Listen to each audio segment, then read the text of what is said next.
Welcome to the New York State Sexual Harassment Prevention Training. My name is Roberta Reardon, and I am the New York State Labor Commissioner.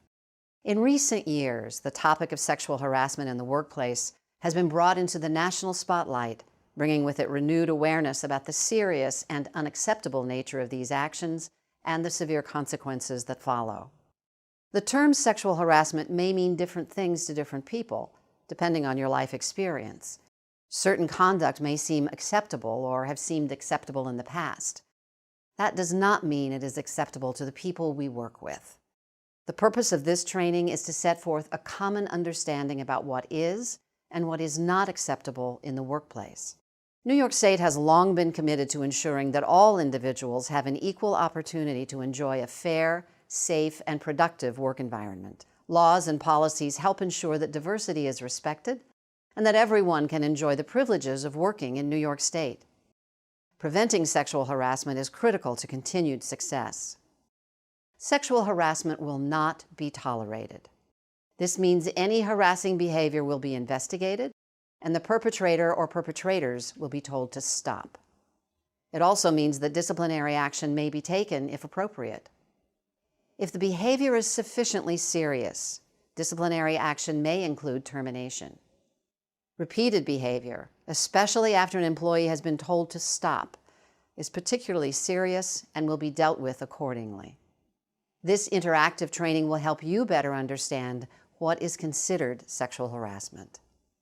It will also show you how to report sexual harassment in your workplace, as well as your options for reporting workplace sexual harassment to external state and federal agencies that enforce anti-discrimination laws. These reports will be taken seriously and promptly investigated, with effective remedial action taken where appropriate. What is sexual harassment? Sexual harassment is a form of sex discrimination and is unlawful under federal, state, and, where applicable, local law.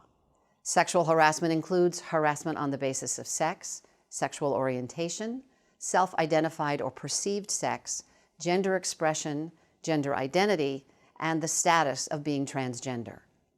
Sexual harassment includes unwelcome conduct, which is either of a sexual nature or which is directed at an individual because of that individual's sex when 1. Such conduct has the purpose or effect of unreasonably interfering with an individual's work performance or creating intimidating, hostile, or offensive work environment, even if the reporting individual is not the intended target of the sexual harassment.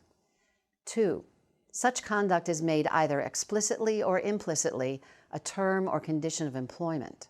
Or 3, submission to or rejection of such conduct is used as the basis for employment decisions affecting an individual's employment. There are two main types of sexual harassment. Hostile environment. A hostile environment on the basis of sex may be created by any action previously described, in addition to unwanted words, signs, jokes, pranks, intimidation, physical actions or violence, either of a sexual nature or not of a sexual nature, directed at an individual because of that individual's sex. Hostile environment sexual harassment includes sexual or discriminatory displays or publications anywhere in the workplace, such as displaying pictures, posters, calendars, graffiti, objects, promotional material, reading materials, or other materials that are sexually demeaning or pornographic. This includes such sexual displays on workplace computers, on cell phones, and sharing such displays while in the workplace. This also includes sexually oriented gestures, noises, remarks, jokes, or comments about a person's sexuality or sexual experience. Hostile actions taken against an individual because of that individual's sex, such as rape, sexual battery, molestation, or attempts to commit these assaults. Physical acts of a sexual nature, including but not limited to touching, pinching, patting, grabbing, kissing, hugging, brushing against another employee's body or poking another employee's body, interfering with, destroying, or damaging a person's workstation, tools, or equipment, or otherwise interfering with the individual's ability to perform the job. Sabotaging an individual's work, bullying, yelling, name-calling. Quid pro quo sexual harassment. Quid pro quo sexual harassment occurs when a person in authority trades or tries to trade job benefits for sexual favors. Quid pro quo is a legal term meaning a trade. This type of harassment occurs between an employee and someone with authority, like a supervisor, who has the ability to grant or withhold job benefits. Quid pro quo sexual harassment includes offering or granting better working conditions or opportunities in exchange for a sexual relationship. Threatening adverse working conditions like demotions, shift alterations, or work location changes, or denial of opportunities if a sexual relationship is refused. Using pressure, threats, or physical acts to force a sexual relationship. Retaliating for refusing to engage in a sexual relationship. Who can be the target of sexual harassment? Sexual harassment can occur between any individuals, regardless of their sex or gender. New York law protects employees, paid or unpaid interns, and non-employees, including independent contractors, and those employed by companies contracting to provide services in the workplace. Who can be the perpetrator of sexual harassment? The perpetrator of sexual harassment can be anyone in the workplace. The harasser can be a coworker of the recipient. The harasser can be a supervisor or manager. The harasser can be any third party, including a non-employee, intern, vendor, building security, client, customer, or visitor. Where can workplace sexual harassment occur? Harassment can occur whenever and wherever employees are fulfilling their work responsibilities, including in the field, at any employer-sponsored event, trainings, conferences open to the public, and office parties. Employee interactions during non-work hours, such as at a hotel while traveling or at events after work, can have an impact in the workplace. Locations off-site and off-hour activities can be considered extensions of the work environment. Employees can be the target of sexual harassment through calls, texts, email, and social media. Harassing behavior that in any way affects the work environment is rightly the concern of management. Sex stereotyping occurs when conduct or personality traits are considered inappropriate simply because they may not conform to other people's ideas or perceptions about how individuals of either sex should act or look. Harassing a person because that person does not conform to gender stereotypes as to appropriate looks, speech, personality, or lifestyle is sexual harassment. Harassment because someone is performing a job that is usually performed or was performed in the past, mostly by persons of a different sex, is sex discrimination. Retaliation. Any employee who has engaged in protected activity is protected by law from being retaliated against because of that protected activity. Protected activities with regard to harassment include making a complaint to a supervisor, manager, or another person designated by your employer to receive complaints about harassment. Making a report of suspected harassment, even if you are not the target of the harassment. Filing a formal complaint about harassment. Opposing discrimination. Assisting another employee who's complaining of harassment. Providing information during a workplace investigation of harassment or testifying in connection with a complaint of harassment filed with a government agency or in court. What is retaliation? Retaliation is any action taken to alter an employee's terms and conditions of employment, such as a demotion or harmful work schedule or location change, because that individual engaged in any of the protected activities mentioned in this training. Such individuals should expect to be free from any negative actions by supervisors, managers, or the employer motivated by these protected activities. Retaliation can be any such adverse action taken by the employer against the employee that could have the effect of discouraging a reasonable worker from making a complaint about harassment or discrimination. The negative action need not be job-related or occur in the workplace and may occur after the end of employment, such as an unwarranted negative reference. What is not retaliation? A negative employment action is not retaliatory merely because it occurs after the employee engages in protected activity. Employees continue to be subject to all job requirements and disciplinary rules after having engaged in such activity. The supervisor's responsibility. Supervisors and managers are held to a high standard of behavior. This is because they are placed in a position of authority by the employer and must not abuse that authority.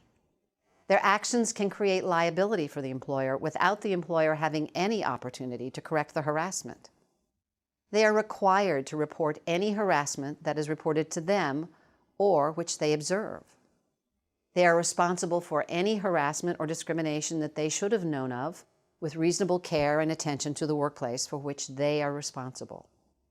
They are expected to model appropriate workplace behavior. Mandatory reporting. Supervisors must report any harassment that they observe or know of, even if no one is objecting to the harassment. If a supervisor or manager receives a report of harassment or is otherwise aware of harassment, it must be promptly reported to the employer, without exception, even if the supervisor or manager thinks the conduct is trivial, even if the harassed individual asks that it not be reported. Supervisors and managers will be subject to discipline for failing to report suspected sexual harassment or otherwise knowingly allowing sexual harassment to continue. Supervisors and managers will also be subject to discipline for engaging in any retaliation. We cannot stop harassment in the workplace unless management knows about the harassment. It is everyone's responsibility. You are encouraged to report harassment to a supervisor, manager, or another person designated by your employer to receive complaints, as outlined in your employer's sexual harassment prevention policy, so the employer can take action. Behavior does not need to be a violation of law in order to be in violation of the policy.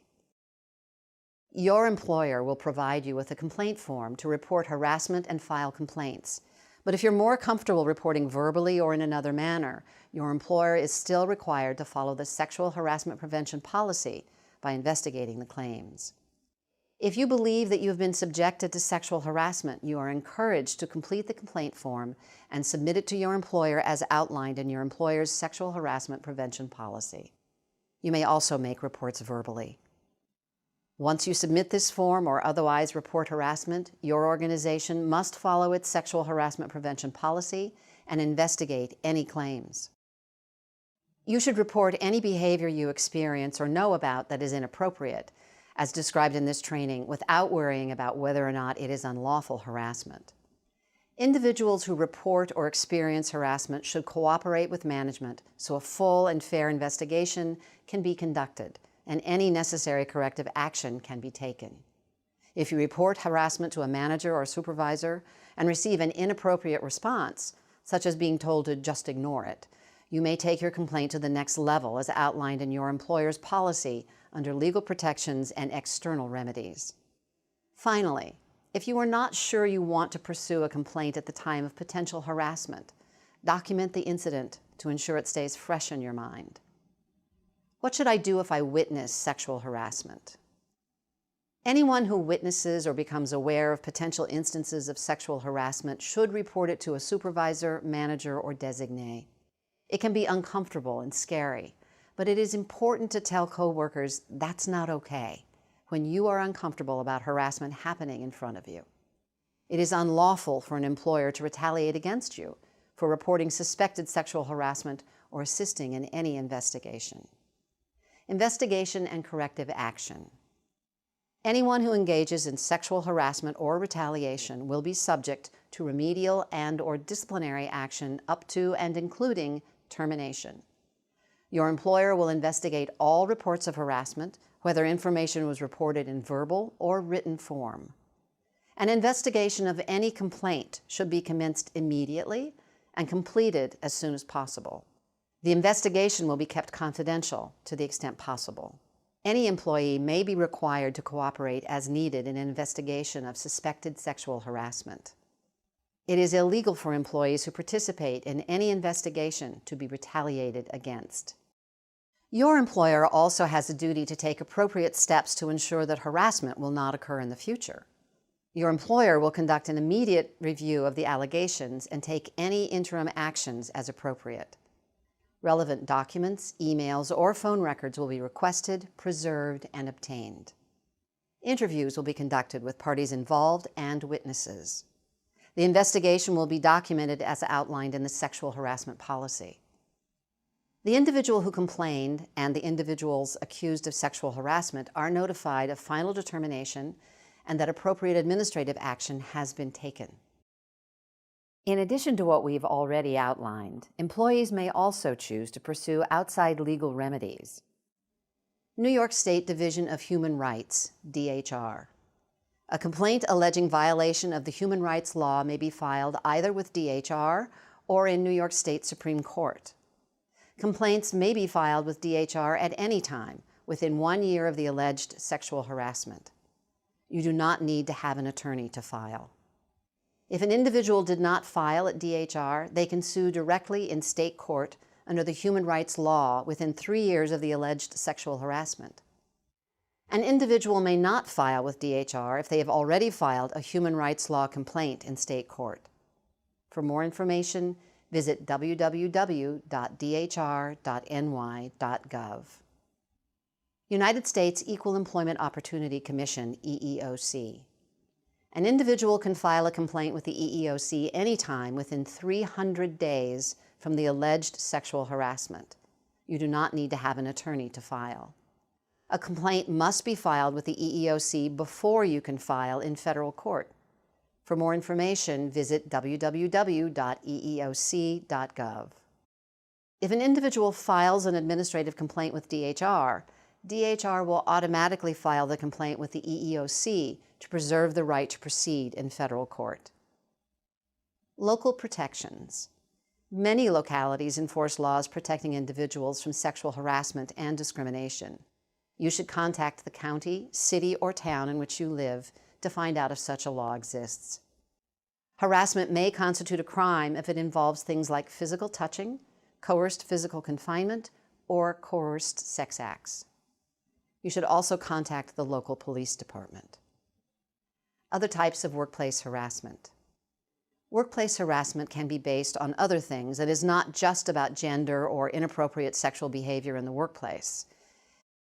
Any harassment or discrimination based on a protected characteristic is prohibited in the workplace and may lead to disciplinary action against the perpetrator. Protected characteristics include age, race, creed, color, national origin, sexual orientation, military status, sex, disability, marital status, domestic violence victim status, gender identity, and criminal history. Much of the information presented in this training applies to all types of workplace harassment. After this training, all employees should understand what we have discussed, including how to recognize harassment as inappropriate workplace behavior, the nature of sexual harassment, that harassment because of any protected characteristic is prohibited, the reasons why workplace harassment is employment discrimination, that all harassment should be reported, that supervisors and managers have a special responsibility to report harassment. With this knowledge, all employees can achieve appropriate workplace behavior, avoid disciplinary action, know their rights, and feel secure that they are entitled to and can work in an atmosphere of respect for all people. Your employer will let you know where to find your complaint form. For additional information, visit ny.gov/programs/combating-sexual-harassment-workplace.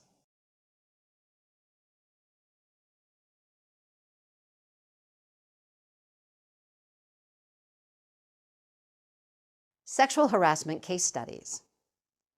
Let's take a look at a few scenarios that help explain the kind of behaviors that can constitute sexual harassment. These examples describe inappropriate behavior in the workplace that will be dealt with by corrective action, including disciplinary action. Remember, it is up to all employees to report inappropriate behavior in the workplace. Example 1, not taking no for an answer. Lee Yan's coworker Ralph has just been through a divorce. He drops comments on a few occasions that he's lonely and needs to find a new girlfriend. Leanne and Ralph have been friendly in the past and have had lunch together in local restaurants on many occasions. Ralph asks Leanne to go on a date with him, dinner and a movie. Leanne likes Ralph and agrees to go out with him. She enjoys her date with Ralph, but decides that a relationship is not a good idea. She thanks Ralph for a nice time, but explains that she does not want to have a relationship with him. Ralph waits 2 weeks and then starts pressuring Leanne for more dates. She refuses, but Ralph does not stop. He keeps asking her to go out with him. Question 1. When Ralph first asked Leanne for a date, this was sexual harassment. True or false? False. Ralph's initial comments about looking for a girlfriend and asking Leanne, a co-worker, for a date are not sexual harassment. Even if Leanne had turned Ralph down for the first date, Ralph had done nothing wrong by asking for a date and by making occasional comments that are not sexually explicit about his personal life.